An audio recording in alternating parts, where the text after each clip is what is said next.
Ang nalalapit na pagtatapos ng JJK Modulo ay isang controversial at full of mystery at surprising development ng story. At ngayon na lumabas ng full chapter 24 ng JJK Modulo ay sa wakas masasaksihan nyo ang aftermath ng ritual, ang nakakagulat na development ng storya, ang mga karagdagang misteryo at iba pang eksena na tsak na magpapa-excite sa inyo. Lalo na't paparating pa lang ang super climax ng story. Kaya na this is Mr. Anime, kaya huwag na natin patagalin pa. Let's go!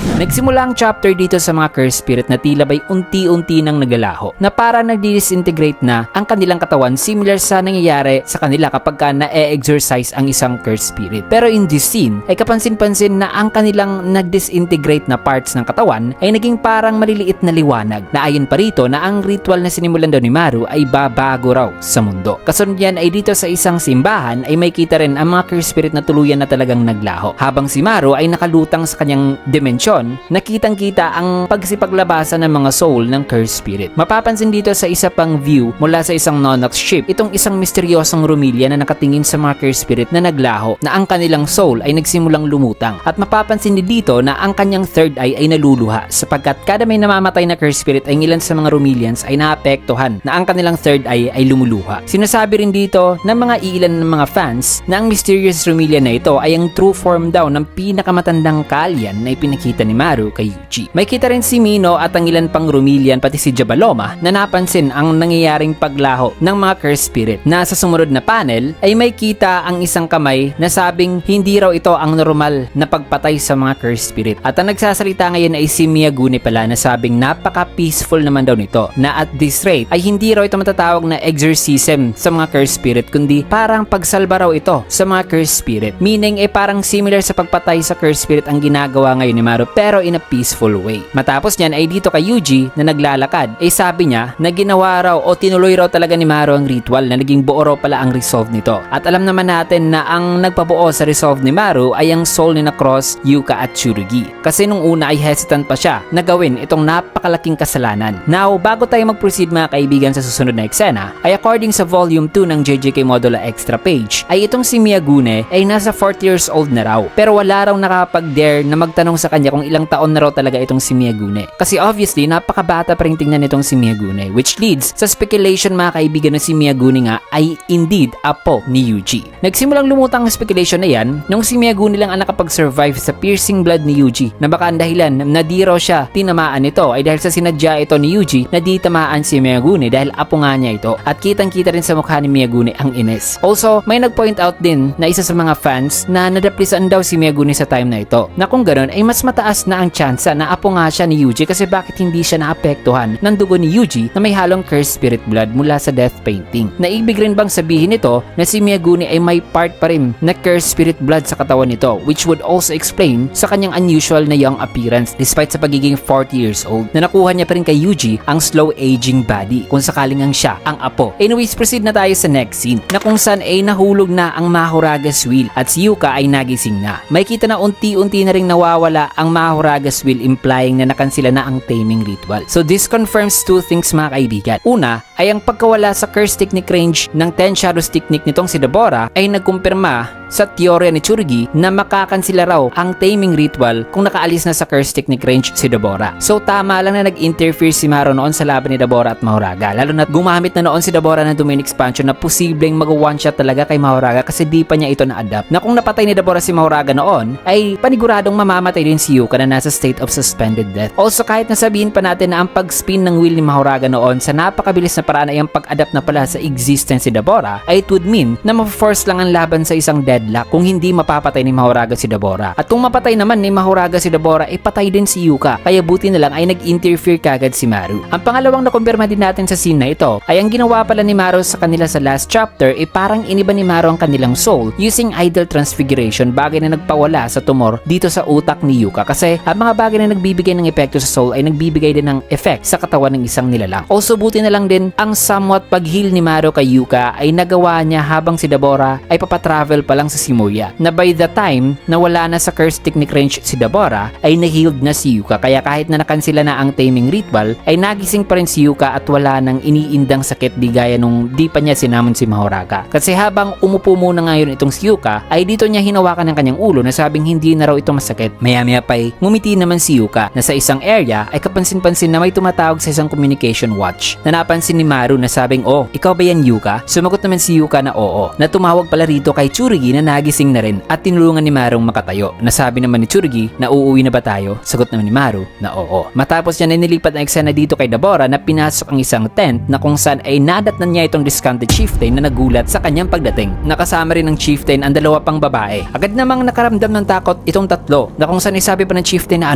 teka, bakit? Mga tagabantay. Tinawag niya rito mga kaibigan ng mga guards. Nasabi pa niya na hindi. Teka, subukan mo lang, mamamatay talaga yang si Spijo. Na nang nasabi yan ng chieftain ay unti-unti namang tinatanggal ni Spijo ang kanyang takip dito sa kanyang ulo at mukha. Nasabing sige, subukan mo lang. Na nakita ng chieftain ang mukha ni Spijo ay dito siya nagulat at may napansin. Nasabi sa kanyang isipan na ang kanyang sumpa ay nawala na raw. Dahil dito ay may kita dito sa labas ang mga liwanag na biglang nag-appear sapagkat dito na tinatad ni Dabora ng light attacks ang chieftain. Dahil sa nangyaring pagsabog ay sabi naman ng mga discountants na nasa vicinity na raw ito, natignan raw nila, napapaguho na raw ang lugar na kung saan nakareside ang chieftain. Nakasabay ng pagsabog ay may napansin naman itong isa na sabing ang Rolokora raw na ito o ang curse energy na ito na mula ba raw ito kay Captain Dabora. At may kita na in an instant ay nagpunta na rito si Dabora sa kanilang tabi nang di nila namalayan na likely nagawa ni Dabora by moving in a sublight speed. Agad naman silang napalingon nang dito'y hinagis na ni Dabora ang putol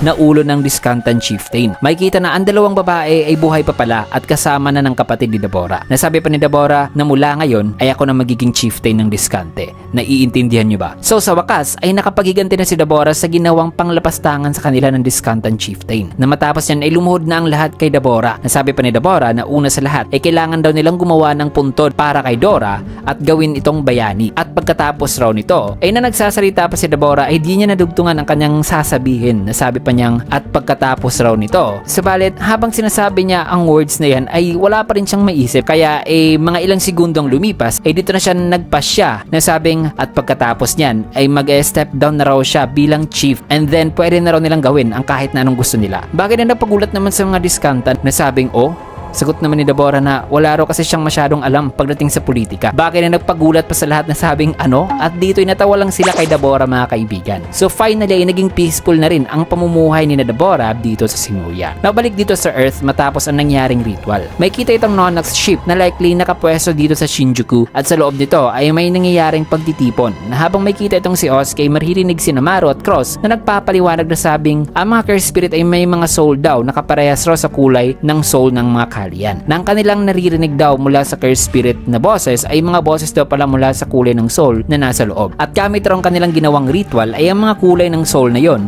ay na-scatter raw o naipakalat raw nila. Now di pa natin alam sa kung ano ang result ng pagpapascatter ng soul ng mga curse spirit at only assumptions lang ang masasabi natin rito. Pero base raw sa kaalaman na yan na ang soul daw pala ng curse spirit ay may kaparehas na kulay sa soul ng Kalian ay dito na sinabi ni Namaru at Cross na simula raw ngayon ay di na raw nila makukonfuse pa ang mga curse spirits sa Kalian. Subalit, may isa raw silang problema kasi during daw sa kanilang ginawang ritual na pag-scatter ng soul color ay di raw na-distinguish ng Kalian na ginamit nila during sa procedure ang soul ng mga Rumilian. Ibig sabihin na ginamit din pala nila ang kakayahan ng Kalian na ito during the ritual mga kaibigan. Kaya pala ay na-mention ni Eugene na may mangyayari raw sa Kalian na yon kung susundin ni Maru ang kanilang napag-usapang option. So during pala sa proseso ng ritual ay di raw na-distinguish ng Kalian ang soul ng Rumilians. Kaya ang susunod na mga Rumilians na isisilang ay may iba na raw kulay ng soul kumpara sa kanila. Kaya in the future ay possible raw na aatakihin o kakainin ng mga Kalian ang kanilang magiging anak na may iba ng kulay ng soul. Bagay na gumulat sa mga Rumilians na nasa loob na sabing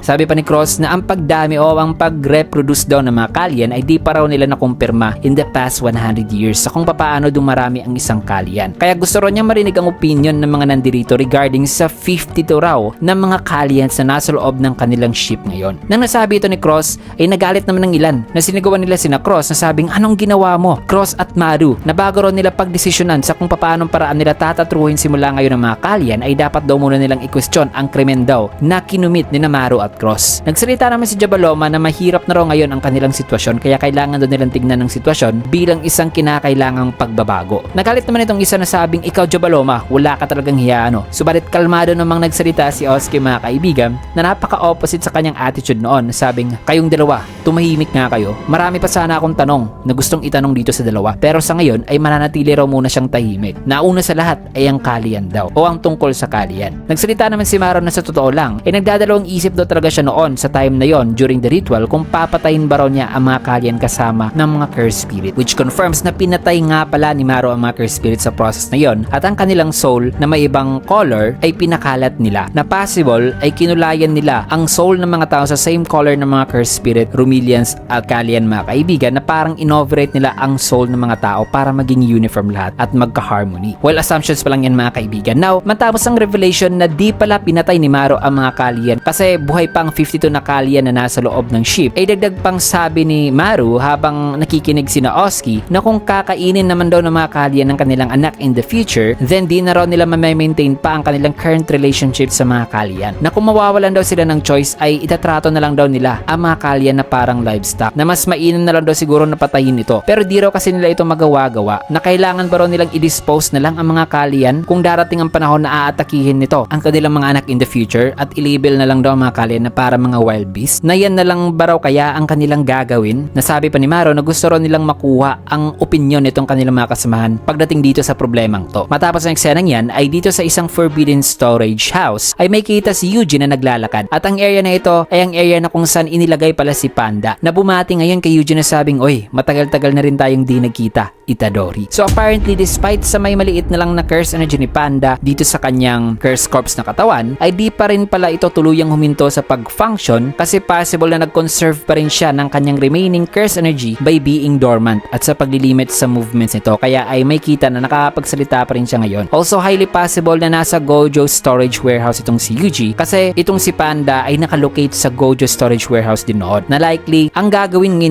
Yuji sa loob ay related sa contingency plan na kanyang napagpasyahan at yan ay ang plano na pag-e-exercise sa mga cursed spirit in the future kung may posible mang mabubuo. At ang nakikita ng community o ilan sa mga community na posibleng gagawin ni Yuji ay ang pagbuo ng curse corpse na kagaya ni Panda, na although ang pagbuo nito ay parang may kinalaman sa curse technique ni Principal Yaga noon ay dahil sa ini-reveal ni Yaga kay Principal Gakuganji sa kung paanong paraan gumawa ng isang curse corpse ay maaaring may kakayahan na ngayon si Yuji na i-replicate ang procedure na yon, lalo na't ngayon ay mas expert na siya pagdating sa soul. So posible na gagawa si Yuji ng mga curse corpse na kagaya ni Panda para mag-defend sa mga possible threats in the future, or it could be na may iba pa siyang pakay rito other than making a curse corpse. Also despite sa parang papatapos na ang kwento nitong JJK Modulo ay ayon pa rito ng editor's note na ang next chapter ay hindi climax kundi super climax pa lang daw ng kwento. So maaaring may mangyayari pang surprising events sa next chapter, lalo na't di pa rin nagpakita ang ama ni Tsurigi na nawala o na missing noon. Kaya tutok lang kayo mga kaibigan kasi dito natin tatapos ng video sa last panel na ito ni Panda na pinati si Yuji. Kaya naman kung gusto niyo video, kinikit a like, comment, follow, subscribe na rin for more videos like this. Maraming salamat and see you guys again on my next